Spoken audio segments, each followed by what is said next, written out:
Hello again, my dear students. Let us continue our video lecture on Unit 3 of our lessons, Economies and Livelihood. Let us discuss industrialization in India, cotton textile industry, jute industry, iron and steel industry, capital for industrialization, and handicrafts and industrialization in India. Page number 147 to 151 of our history textbook. First, let's see industrialization in India. India's industry is an age-old tradition. Textiles, pottery and bronze articles were manufactured from ancient times. India was one of the leading shipbuilding nations of the world till the 18th century. Gold flowed into India from many parts of the world in exchange of the country's textiles, metalware, spices, etc. Under the colonial rule, Indian industries had no sound base. India's handicrafts production declined to a level that never happened before. It is opined by many economic historians that the basic intention of the colonial British government was not industrialization but the industrialization of India. They intended to reduce India to the status of a mere exporter of important raw materials for feeding the British industries. Further, the colonial government thought of turning India into an extensive market for the British manufactured goods. It was aimed to continue the further expansion in the field of industrialization of Britain. The decline of indigenous handicraft industries of India created large-scale unemployment in the country. At the same time, it created a new demand in the Indian consumer market, which was now deprived of the supply of local produces. This gap was profitably bridged by the imports of cheap industrial products from Britain. During the second half of the 19th century, modern industrialization began in India. However, the progress was very slow. At first, industrialization in India was confined to the establishment of cotton and jute mills. The cotton textile mills were located in Maharashtra and Gujarat. And on the other hand, the jute industry, dominated by the Europeans, were concentrated in Bengal. And in the beginning of the 20th century, iron and steel industry began to take roots.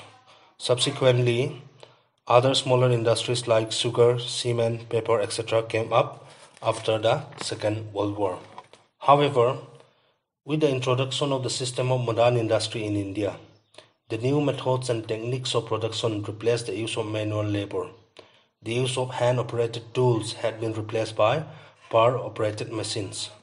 Consequently, the age-old Indian handicraft industries shifted from homes to big mills, factories and workshops. Such a development led to the coming up of towns and cities in India. However, large-scale production displaced many artisans.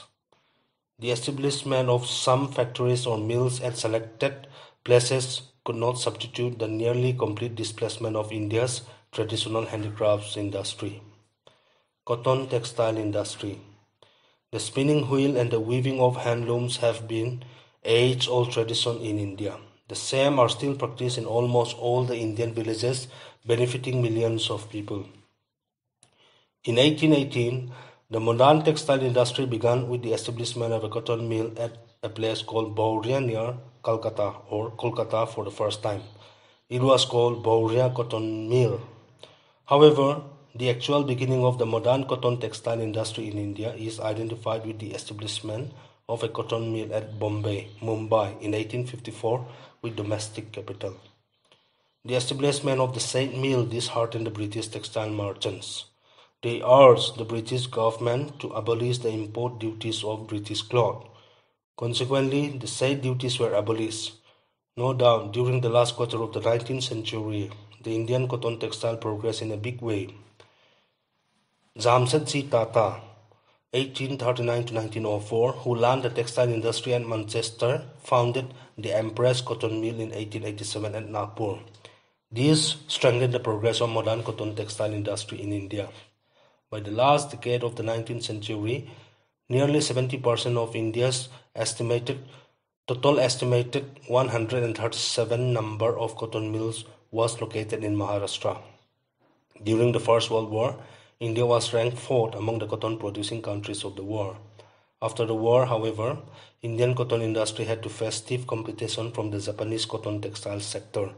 It is estimated that there were nearly 423 cotton mills during the First World War, and the number increased during the years that followed the Great War. India now holds the third place among the cotton textile producing countries of the world. Jute industry. Most of the jute mills were established by the Europeans, particularly by the Britishers.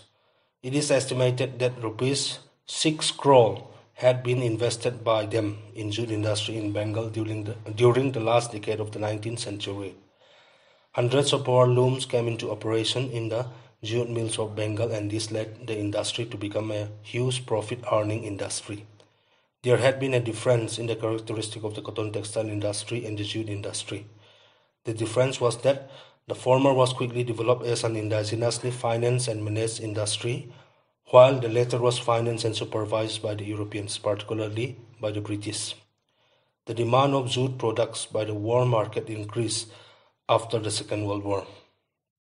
No doubt, Indian jute industry got a shock with the partition of India in 1947, as nearly 75% of the jute producing areas of India became part of the erstwhile East Pakistan, now Bangladesh. Iron and steel industry. India knew the science of smelting iron ore since the ancient times. Modern iron industry was the first started at a place called Kuiti in Bengal in 1874. However, the real beginning of the modern iron and steel industry coincides with the establishment of an iron and steel plant at Jamshedpur in the modern-day Jharkhand by the sons of Jamshedji Tata in 1907. It is called the Tata Iron and Steel Company, TISCO. In 1919, another iron and steel plant was set up at Banpur in West Bengal, called the Indian Iron and Steel Company, ISCO.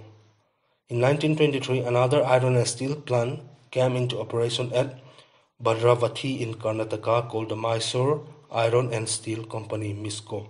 Now it has been renamed the Visvesvaraya Iron and Steel Company, VISCO. During the second five-year plan period, 3 big iron and steel plants were commissioned at Bhilai in modern-day Chhattisgarh, Rourkela in Orissa, and Durgapur in West Bengal. Iron ore, coal, manganese, and limestone are the principal raw materials of iron and steel industry. These are found not only in bulk but also in close proximity to one another in parts of Jharkhand, West Bengal, Orissa, and Chhattisgarh. This is a key industry which lays the foundation of rapid industrialization in India. Capital for industrialization in India. One of the main problems of industrialization in India was the supply of capital. Until 1850, British capital was shy of Indian industries, for risks and unknown factors were too great by then. Indian capital was also shy for different reasons.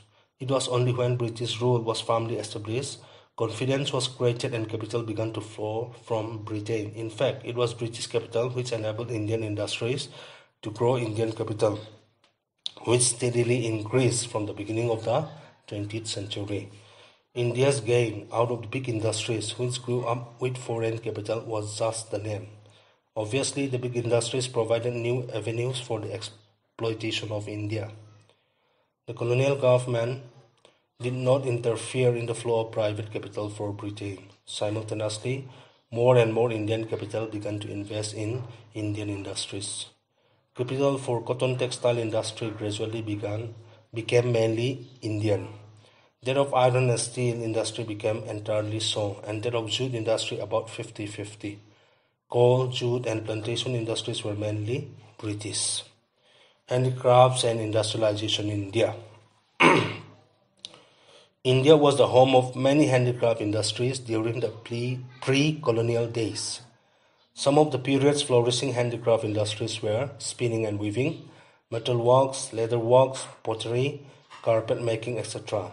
All these indigenous crafts were dying beyond recovery due to the imposition of heavy duties on the importation of Indian products to Britain. The industrialization in Britain greatly affected the Indian handicraft industries. The Indian goods manufactured with primitive tools were in no way able to compete with the cheap British goods manufactured by using modern machines.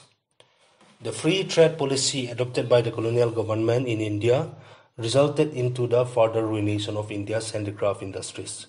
The decline of these industries were inevitable, part of industrialization in England and the West. The process of the decline of Indian handicrafts that began in the 19th century continued in the following century too.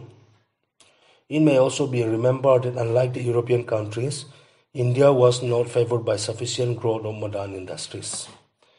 With the introduction of modern industries in India, new methods of production by using machines replaced the use of manual laborers and hand-operated tools. Consequently, Indian industries migrated from homes to mills and factories. The Indian family was no more a workable unit as before. The caste-based handicraft industries could no longer maintain their earlier entity and monopoly. Industrialization in India displays highly individualistic nature of production on which the craftsmen were the producers. In fact, the industrialization of modern lines led to a large-scale unemployment problem in India. However, in the long run, production by machines gave rise to a number of other supporting industries, giving job opportunities to a number of displaced craftsmen.